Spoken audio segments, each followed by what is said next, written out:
Hello fellow Helldivers, Thorin here, and I've been stuck in this corn maze for like 3 hours, so we have plenty of time to talk about, well, engine stuff coming to, Helldivers 2. And with that, we're also going to talk about vehicles and upgrade to Unreal, and what's going on with the old engine. We're going to go over all of that, but without further ado, let's jump into today's topic. So I was browsing the Helldivers subreddit the other day and I saw this cool image that popped up and it shows a mech from the first game of Helldivers 1 and people were like, what is this? Why is it crashed? Why don't we have access to it?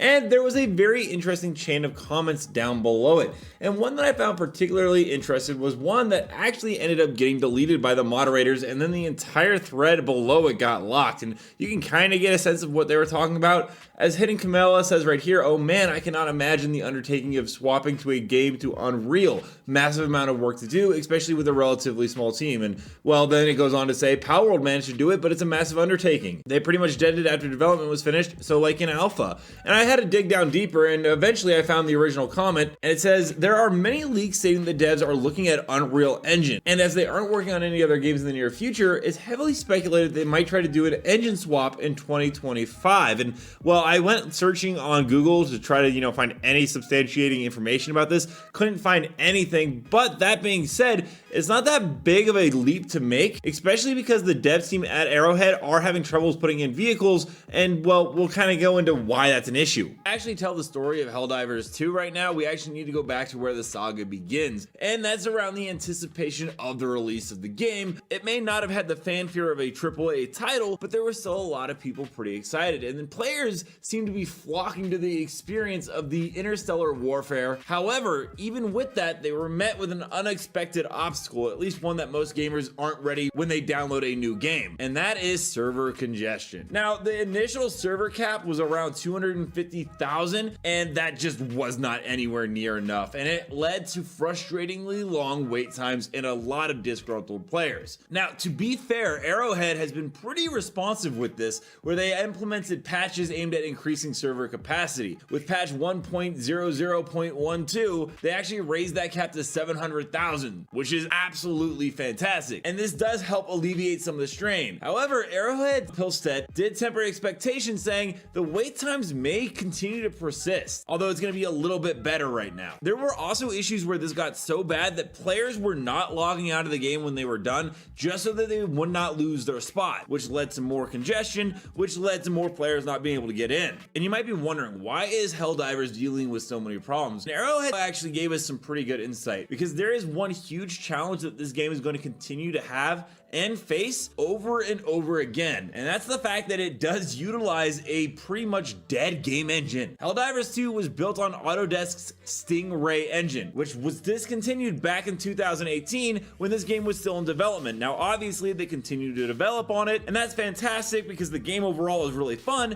The one downside is they've got to try to navigate the complexities of maintaining and optimizing an engine that lacks any ongoing support. If you are a fan of any of my other channels, you might realize this is kind of an issue with Apex Legends, where it uses the Source 2 engine that's been heavily modified from the Titanfall version, and while it's not completely discontinued in the same way that Stingray's is, it is such a garbled mess of an engine, and 90% of the development team that worked on the Source 2 engine modified for Titanfall are no longer there. So the new development team comes in and it creates a huge issue, which I do worry about the Helldivers 2 team. As they hire on new devs in the near future, which they will inevitably have to do if the game continues to be successful, those devs are not going to be as adept at working with an engine that simply isn't in use anymore, as they probably don't have any experience with it. Johan Pilson's transparency regarding the engine's limitations has actually at least been refreshing. In a candid Twitter exchange, he actually advised potential buyers to exercise patience, acknowledging the game's current constraints and emphasizing the importance of a seamless gaming experience over immediate sales. I want to be very clear here, you do not see this with AAA studios. You don't even really see this with indie studios that much. Don't give us your money yet. Wait until we kind of get everything sorted out. It's just like, I don't even have words. It's just fantastic to hear. Now, if you're still watching and you're kind of like, okay, we get it. Stingray is not an optimized engine. Unreal might be a possibility, but doesn't seem likely.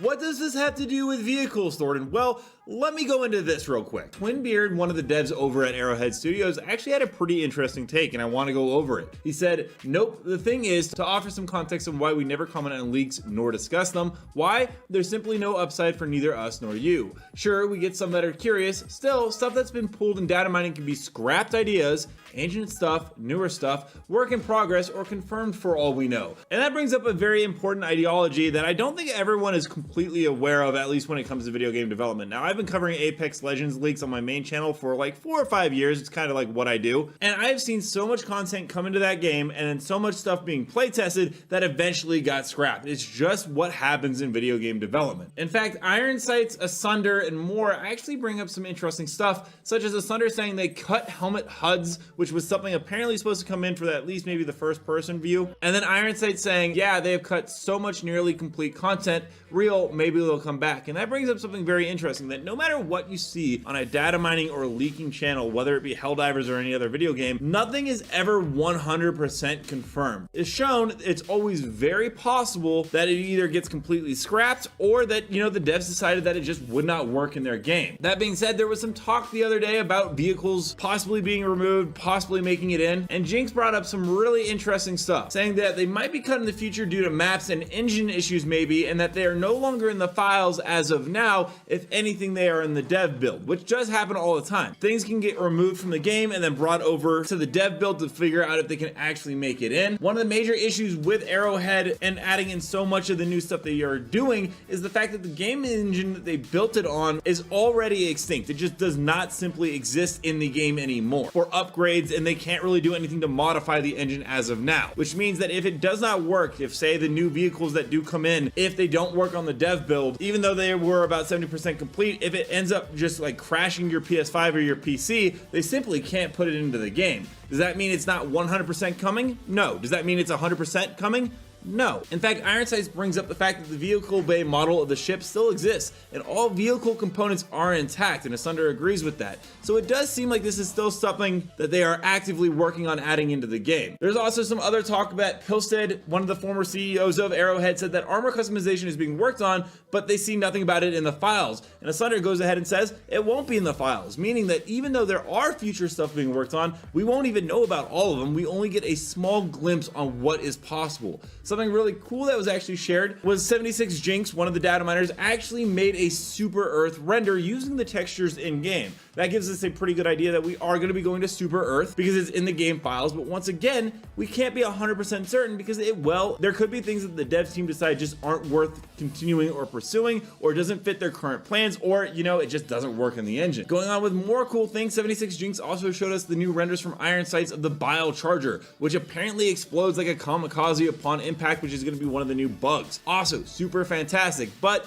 when something explodes in a kamikaze, well, things are going to go flying everywhere, and that can cause frame issues. There's also really cool stuff, like Iron Sights pointing out he's not sure if it's releasing, but there are color schemes for ships and armors and weapon skins, and that's a monetization issue. That is something that Sony may push, that Arrowhead decides, hey, we don't want to add that much monetization in our games. So there's going to always be a back and forth between publisher, developer, and engine limitations. If you look in the files right now for vehicles, it says remove. Once again, that is most likely because they've been moved over to the dev build. We've seen stuff like the Colony Rover, which is supposed to come somewhat with Super Earth. There's also the other vehicles, which you've been seeing in the background gameplay of this, and overall, these seem like really cool pieces of content coming to the game. And I really do hope that though they were 70% done, they still make it into the final product. But like with every leak and data mine that we go over on this channel, no one should ever be taken 100% as gospel. Let me know down below. Have you guys ever been stuck in a corn maze for 3 hours? Do you guys know the way out? Also, what do you guys think about an engine upgrade and vehicles coming to the game?